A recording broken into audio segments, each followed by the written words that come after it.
Assalamualaikum warahmatullahi wabarakatuh. Perkenalkan, nama saya Evika Fitria Zulianti dengan NIM 008, perwakilan dari kelompok 12 yang akan menjadi moderator pada sesi kali ini. Pada sesi kali ini, kelompok 11 akan mempresentasikan tentang audit sektor publik. Kenalkan, nama saya Andika Prasetyo, NIM 2024-12093, bersama rekan saya Ridho Hermawan, 2024-12161. Masuk pada materi yang pertama, yaitu definisi audit sektor publik. Audit adalah suatu proses sistematik untuk memperoleh dan mengevaluasi bukti secara objektif mengenai pernyataan-pernyataan tentang objektif dan kejadian ekonomi. Dan dari definisi tersebut, ada beberapa kata kunci yang akan memudahkan pemahaman tentang audit. Yang pertama yaitu informasi yang dapat diukur dan kriteria yang ditetapkan. Untuk melaksanakan audit, diperlukan informasi yang dapat diverifikasi dan sejumlah standar atau kriteria yang dapat digunakan sebagai pengevaluasian informasi tersebut. Agar dapat diverifikasi, informasi harus dapat diukur. Informasi yang dapat diukur atau kuantifikasi memiliki berbagai bentuk. Yang kedua, ada entitas ekonomi. Setiap kali audit dilakukan, lingkup tanggung jawab auditor harus jelas, terutama mengenai pendapatan entitas ekonomi dan periode waktu yang diaudit. Entitas ekonomi yang dimaksud seringkali merupakan satuan legal, misalnya PT, JV, firma, lembaga pemerintahan, atau organisasi nirlaba. Akan tetapi, dalam konteks tertentu, satuan bisa berubah berbentuk divisi, departemen, atau bahkan seorang manusia. Yang ketiga ada pengumpulan dan pengevaluasian bukti. Bahan bukti diartikan sebagai segala informasi yang digunakan auditor dalam menentukan kesesuaian informasi yang sedang diaudit dengan kriteria yang ditetapkan. Yang keempat, ada orang yang berkompeten dan independen. Seorang auditor harus mempunyai kemampuan memahami kriteria yang digunakan serta mampu menentukan jumlah bahan bukti yang dibutuhkan untuk mendukung kesimpulan yang akan diambilnya. Auditor harus pula mempunyai sikap mental independen. Sekalipun ia ahli, apabila tidak mempunyai sikap independen dalam mengumpulkan informasi akan tidak berguna. Sebab informasi yang digunakan untuk mengambil keputusan haruslah tidak bias. Yang kelima, ada pelaporan. Tahap terakhir dalam audit adalah penyusunan laporan. Audit yang merupakan alat menyampaikan temuan-temuan kepada para pemakai laporan tersebut. Walaupun isi laporan audit bisa berbeda-beda, tetapi pada hakikatnya laporan tersebut harus mampu memberikan informasi mengenai kesesuaian informasi yang diperiksa dengan kriteria yang telah ditetapkan. Nah, kegiatan audit adalah manifestasi.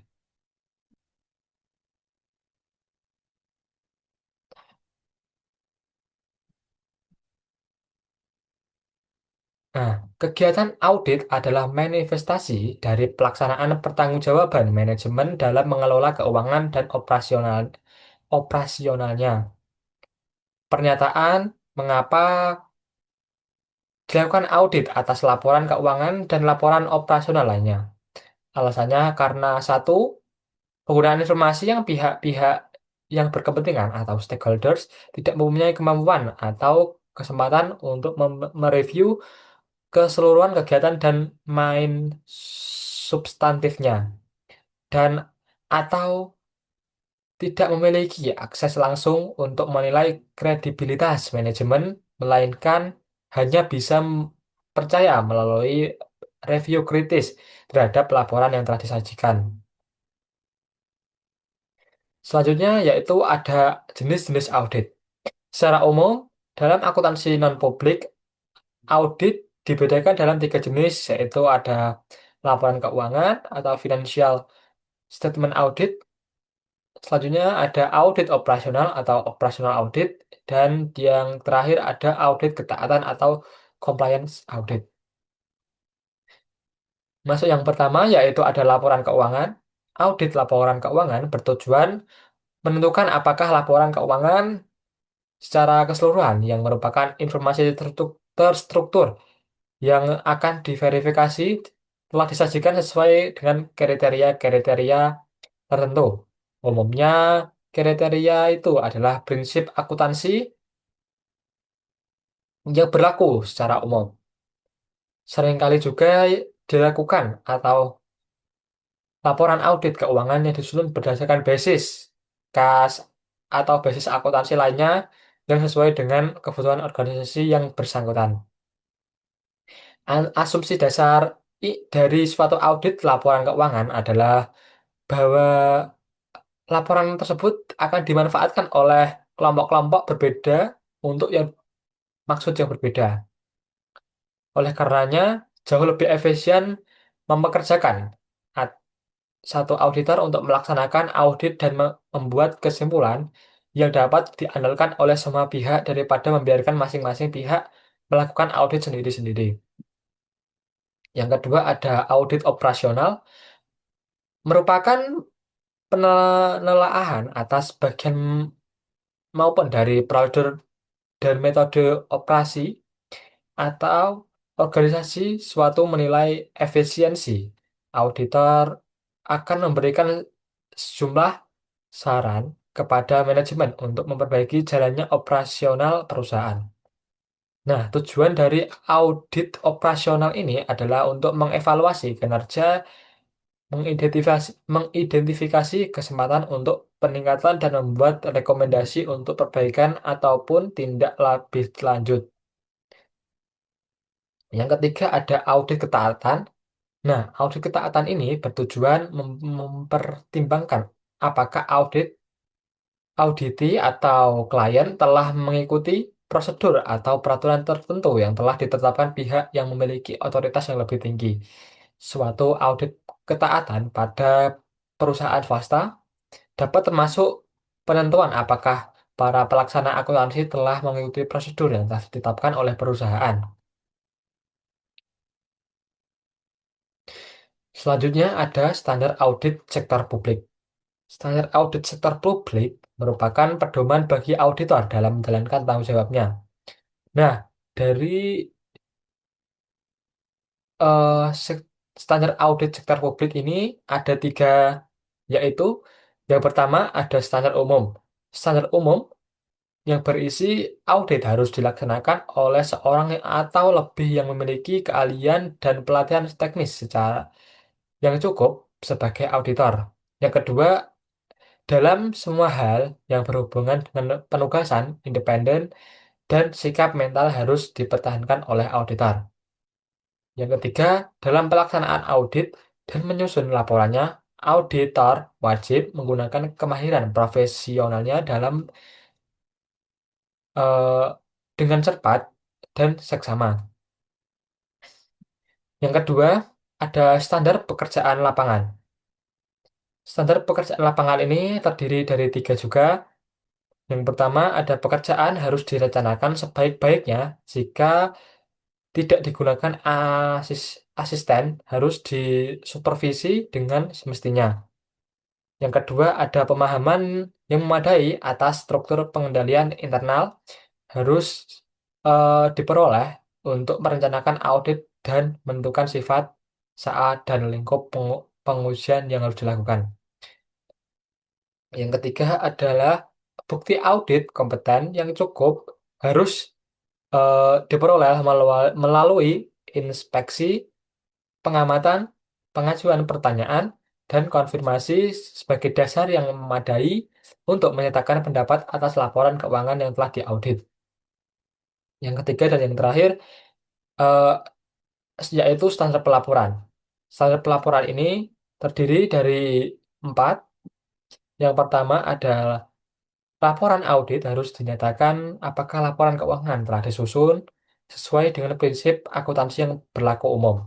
Kedua, laporan audit harus menunjukkan keadaan yang di dalamnya berisi prinsip akuntansi tidak secara konsisten diterapkan dalam penyusunan laporan keuangan periode berjalan dalam berhubungan dengan prinsip akuntansi yang ditetapkan dalam periode sebelumnya.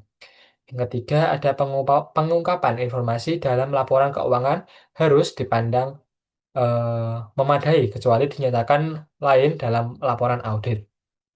Yang keempat, laporan audit harus membuat suatu pernyataan pendapat mengenai laporan keuangan secara keseluruhan atau eh, suatu asersi bahwa pernyataan demikian tidak dapat diberikan.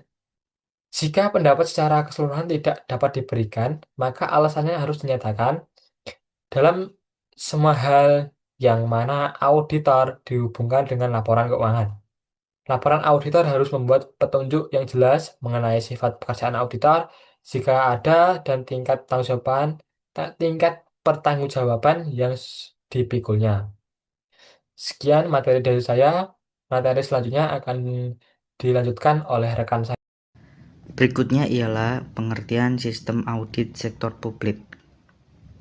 Pengertian sistem audit sektor publik ialah audit sektor publik adalah proses pemeriksaan atas pengelolaan keuangan, program, dan kinerja suatu organisasi pemerintah.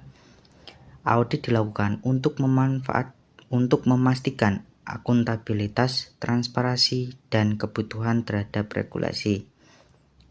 Tujuannya ialah menganalisa atau menilai kewajaran laporan keuangan pemerintah. Yang kedua ialah mengevaluasi efisiensi, efektivitas, dan ekonomi atau 3E. Yang ketiga ialah menjamin penggunaan anggaran sesuai dengan peraturan. Berikutnya ialah siklus audit.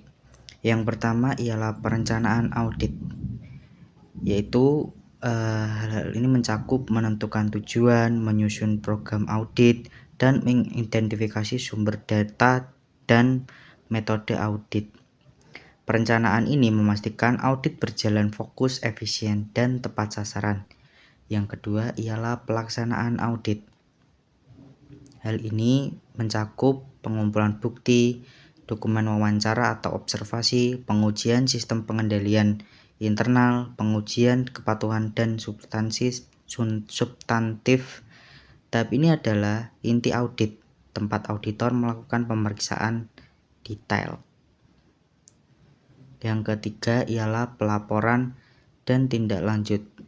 Pelaporan memberikan hasil audit dan tindak lanjut memastikan rekomendasi benar-benar dijalankan.